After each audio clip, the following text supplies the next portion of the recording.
Bonjour, donc Fabrice Baille, GAEC de Picponçon, aux Essanières à Gap.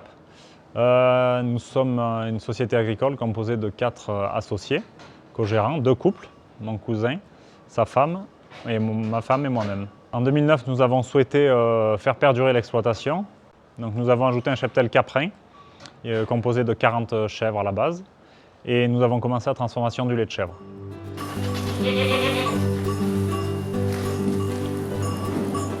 Donc aujourd'hui, nous avons 24 vaches laitières et 90 chèvres laitières. Donc de races montbéliardes pour les vaches et de races alpines chamoisées pour les chèvres. On a choisi des races rustiques de montagne, adaptées à notre climat. Donc les vaches, en moyenne par vache, elles font à peu près entre 18 et 20 litres par vache et par jour, ce qui représente de 4 à 500 litres par jour. Et les chèvres, elles font au début de leur lactation 3 litres et à la fin 1 litre, donc on va dire 2 litres et quelques de moyenne. C'est notre objectif aussi de respecter les saisons dans une démarche d'agriculture durable. Donc les chèvres mettent bas une fois par an au mois de mars. Elles ont 2 mois de congé maternité, on va dire, au mois de janvier et février.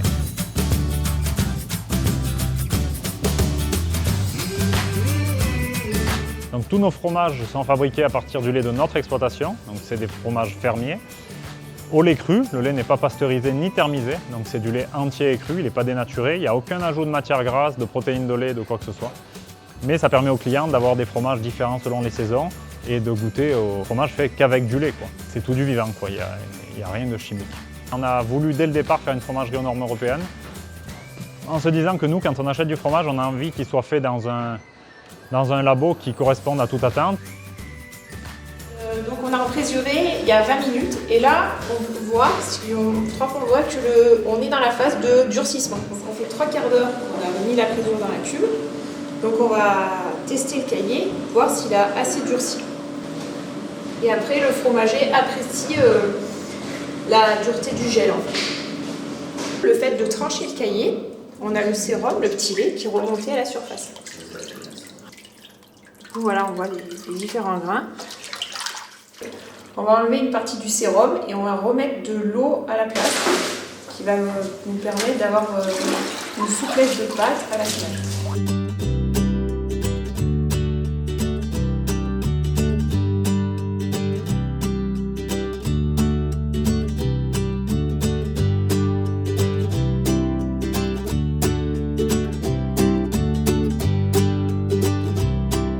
Donc là en fait on est dans la cave des pâtes pressées.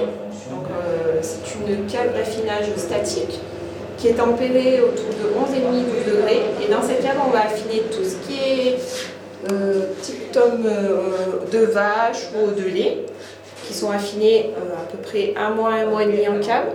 Et puis après on a les meules qui sont affinées 3 à 4 mois. Donc les bleus sont affinés 15 jours en salle d'affinage et au bout de 15 jours on les sonde. Donc en fait on prend une sonde et on vérifie si le fromage a commencé du moins le bleu a commencé à pousser à l'intérieur du fromage. Donc là vous voyez ça commence juste parce qu'ils ont 1 semaine et demie. Donc on va laisser encore 4 jours et dans 4 jours on va les ressonder et s'ils sont bleus on va les emballer pour après finir l'affinage à 4 degrés en chambre froide. Voilà. Donc là, nous avons les fromages frais de chèvre qu'on a vu tout à l'heure. Du coup, après, on a différents aromates. Par exemple, on a l'aromate pampa, qu'on retrouve à couleur paysanne.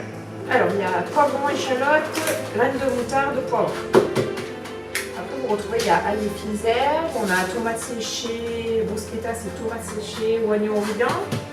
On a poivre.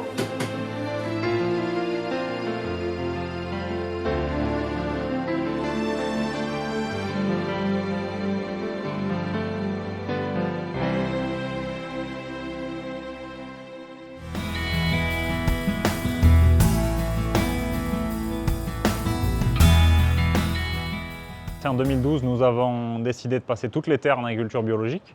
Donc on est passé à l'installation en 2009 de 30 hectares à une centaine aujourd'hui. Et le but était de travailler dans les meilleures conditions, sans traitement chimique, ni antibiotiques, ni hormones de synthèse. Donc toutes les terres sont passées en agriculture biologique. Et ensuite, le troupeau bovin et laitier est passé à décembre 2016, le lait est livré en bio. On produit nos fourrages en bio, on produit nos céréales en bio, avec une diversité aussi dans les fourrages et dans les céréales. c'est-à-dire plusieurs types de céréales, de l'orge, de l'avoine, du triticale, du blé, plusieurs types de fourrage, afin que les animaux ne mangent pas tous les jours pareil, parce qu'ils sont comme nous, ils ont besoin quand même un petit peu de variété, et puis pour la qualité du lait.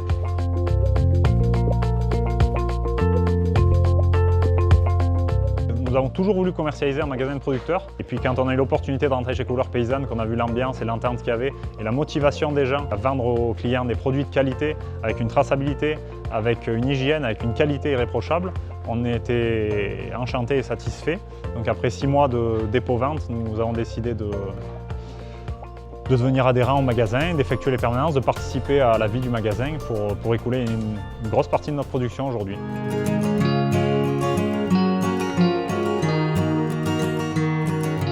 Le but, c'est que l'exploitation fasse vivre du monde parce que les terres ne nous appartiennent pas, la terre appartient à l'humain.